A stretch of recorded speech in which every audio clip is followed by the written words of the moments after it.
Assalamualaikum warahmatullahi wabarakatuh. Nama saya Mutia Agnesta, NIM 12 02072687 dari kelas Ilmu Hukum H semester 6. Di sini saya akan menjelaskan 3 materi dari hukum laut. Yang pertama yaitu sejarah dan garis besar isi UNCLOS. Kepentingan dunia atas hukum laut telah mencapai puncaknya pada abad ke-20. Faktor-faktor yang mempengaruhi negara-negara di dunia membutuhkan pengaturan tatanan hukum laut yang lebih sempurna adalah satu, modernisasi dalam segala bidang kehidupan dan seperti tersedianya kapal-kapal yang lebih cepat, bertambahnya pesat perdagangan dunia, bertambahnya canggih komunikasi internasional, pertambahan penduduk dunia yang membawa konsekuensi bertambahnya perhatian pada usaha penangkapan ikan, dan dalam dekade abad ke-20 telah 4 kali diadakan usaha untuk memperoleh suatu himpunan tentang hukum laut.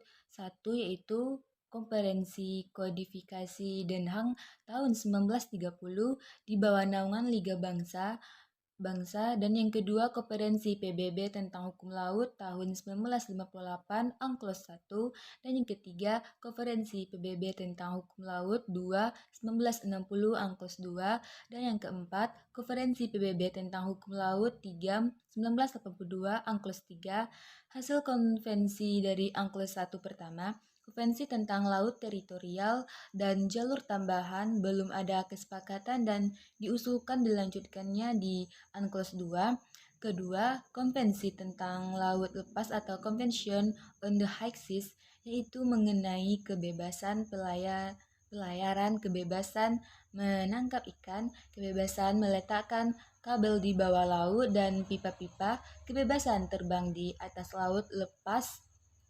Dan yang ketiga, Konvensi tentang Perikanan dan Perlindungan Sumber Daya Hayati atau bisa disebut dengan Convention on Fishing and Conservation of the Living Resources of the High Seas. Keempat yaitu Konvensi tentang Landas Kontinen atau Convention on Continental Shelf. Dan hasil dari konvensi dari UNCLOS 2 pada 17 Maret sampai 26 April 1960 UNCLOS 2 membicarakan tentang lebar laut teritorial dan zona tambahan perikanan, namun masih mengalami kegagalan untuk mencapai kesepakatan sehingga perlu diadakannya konferensi lagi. Konferensi Hukum Laut PBB ketiga, Konvensi Hukum Laut 1982 merupakan puncak karya dari PBB Hukum Laut yang disetujui di Montego Bay James 10 Desember 1982 dan ditandatangani oleh 119 negara. Dan yang kedua, laut teritorial.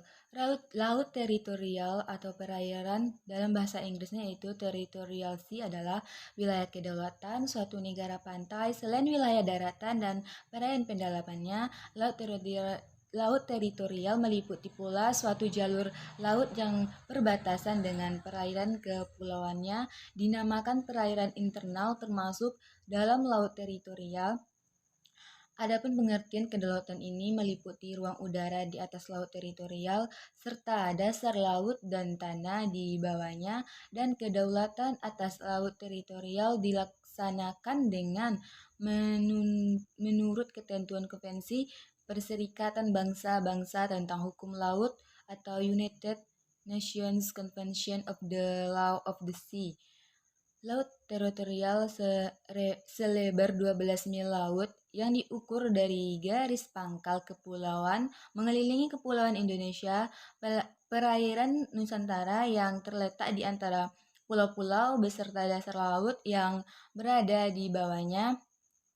Selanjutnya, laut teritorial adalah perairan selebar 12 mil laut diukur dari garis pangkal kepulauan di mana Indonesia memiliki kedaulatan penuh atas wilayah laut, dasar laut, subsoil, dan udara di atasnya juga sumber daya alam yang terkandung di dalamnya.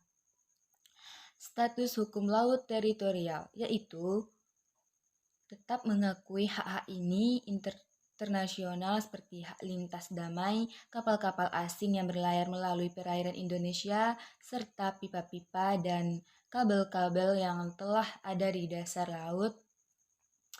Selanjutnya yaitu zona tambahan. Zona tambahan adalah suatu jalur perairan yang berdekatan dengan batas jalur maritim atau laut teritorial, tidak termasuk kedaulatan negara, pantai, dan dapat melaksanakan hak-hak pengawasan tertentu untuk mencegah pelanggaran peraturan perundang-undangan, saniter, bea cukai, fiskal, pajak, dan imigrasi di wilayah laut teritorial yang sepanjang 12 mil dari garis pangkal.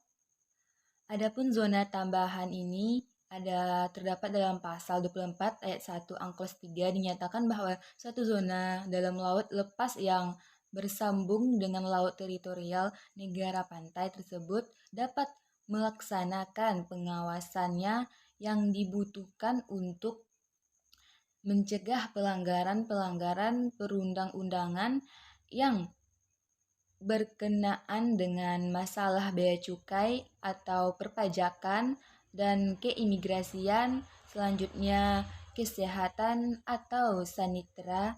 Baiklah, sampai di sini pembahasan dari saya. Wassalamualaikum warahmatullahi wabarakatuh.